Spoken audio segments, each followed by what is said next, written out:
Hello everyone, Teacher Gaming here, welcome back to another video. Today I want to talk about Guild War as we have a season undergoing. Also I want to talk a little bit about some of the feedback that I got on my orc video.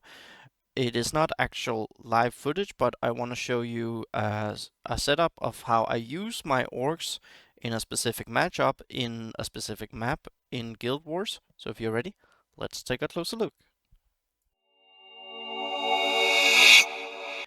So first off, I want to say thank you everyone for the feedback. I really appreciate it. I always read the comments on my video. I love constructive feedback. Also, people, if they say I'm wrong or they are disappointed by something, I take all of it in. This is not my full-time job. This is something I do because I really enjoy the games that I play. So don't be discouraged. I like feedback. Give it to me in a constructive way, and yeah, I will always see if I can bring it up in a future video.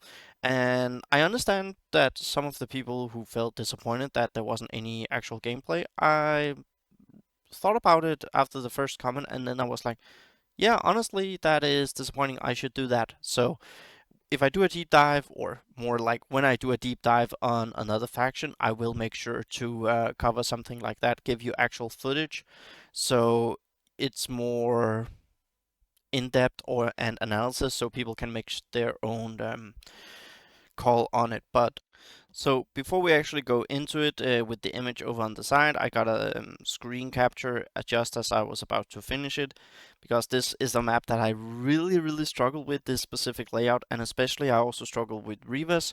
I normally feel confident going into them sometimes, but I sometimes underestimate it, especially this was with Alep Null at the same time, it was with Makotep, and I believe it was also with an Ulf.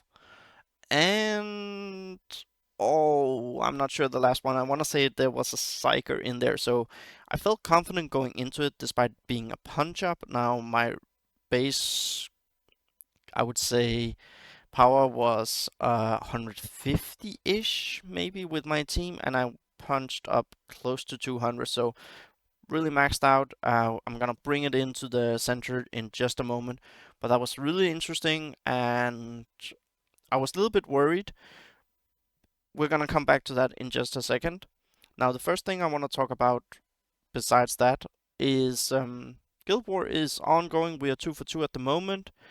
I would love to show you our defensive lineup. I cannot do that for obvious reasons. But we were facing a really interesting opponent.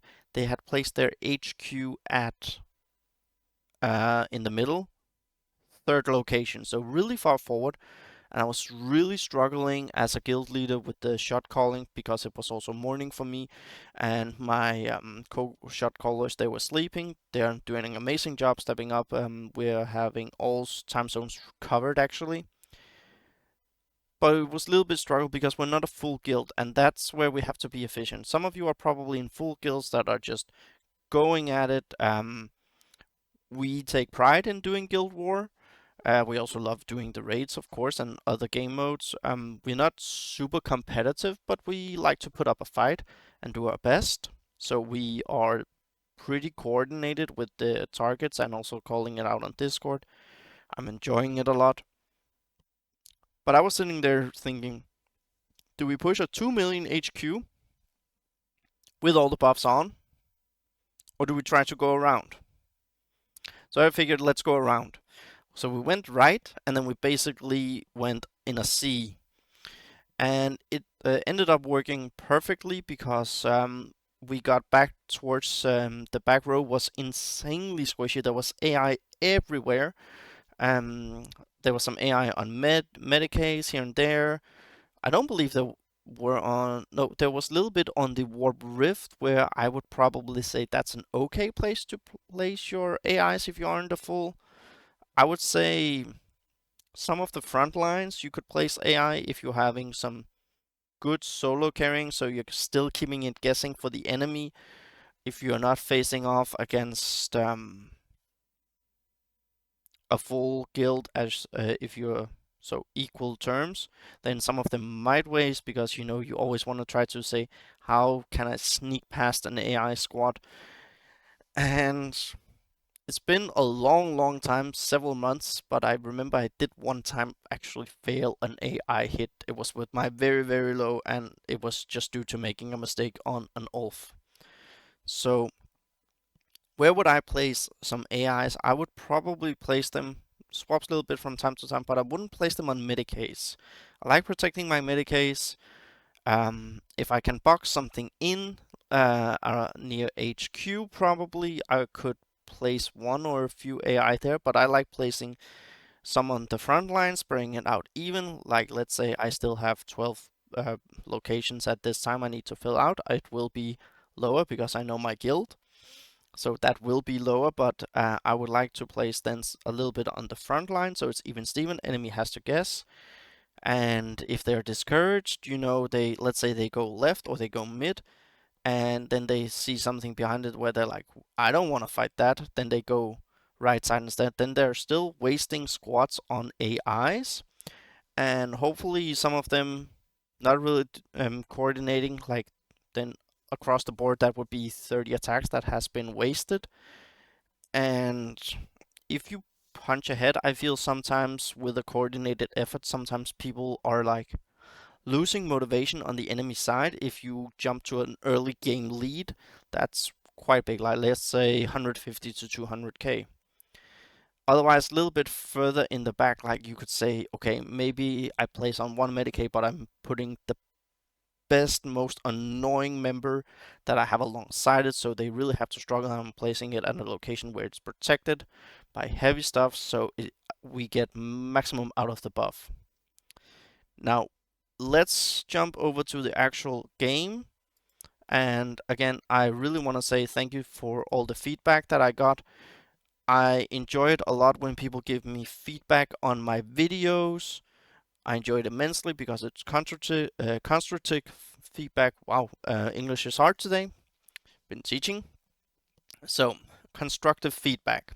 I really enjoy when I get it, and I understand why some people were disappointed. Read the comments. I always read them. I love it. And yeah, it was really interesting. So, the team here, Elipnol, Rivas, Makotep, Olf, and then I want to say a Psyker. So, kind of like across the board, but that's also why I went with what I did. So I positioned down here in the bottom. I had Tank Smasher over here because he can move a lot and he gets damage reduction buffs. So yeah, don't want to talk so much about the ability. Sorry for the mic. Um, Basically, AI always activates the Reaver Summon. I just waited. I repositioned, so I had covered these 5 locations here. We had Tank. No, I want to say these 5 positions here. Yeah, I decided to put Ball Skull Girds here, or Tank Smasher, and then the other one here. Then Snog over here, Gibba, Scrappa. So Null went in, only got one summon off. I decided to lead the charge with Ball Skull Girds buff, also because Reva's summons were jumping forward, so I could actually go over here and target them. And then I let my Tank Smash, and then I also went with Tank Smash over here to get some, like, pull out the field a little bit. I used my Biovore because I needed more summons to really distract everything. And then I know there was a Forge Beam, but that was okay for me. I just needed to take them down. Then I used my Snog. It was the one we just basically finished, so I did this yesterday. And I used Snog on Alep Null, got it down. So I had the 2 summons from Boskull Girds. I used Gibba because there was a, a, a grub summon. So I used Gibba to make sure that I actually did some damage to the Elopnol summon so it didn't get out of hand. And then I basically on this map used the barbed wires here to draw in until I was in a situation where I could just move forward, and I got the kill. This map is really hard for me to play on. There are other maps. When I go into one next, I will make sure to get some coverage footage of that in the upcoming war if I end up fighting the ones that I really struggle, then I will make sure that I get some footage and cover it, because maybe you also struggle on some of them. Let me know in the comments. Is there any place that you struggle? Is there any teams that you really stay away from? Like for me, I really like going into. Hmm. I like going chaos versus chaos actually. My own chaos squad, I like that. I really try to stay away from the mech teams because I struggle with them. But I did this because I was like up for a challenge. So yeah, it is what it was, and it had worked out great. So yeah, what do you struggle with? Let me know in the comments down below, and I'll see you all in the next video. And as always, make sure to comment. I love all the feedback. It helps me improve. Thank you.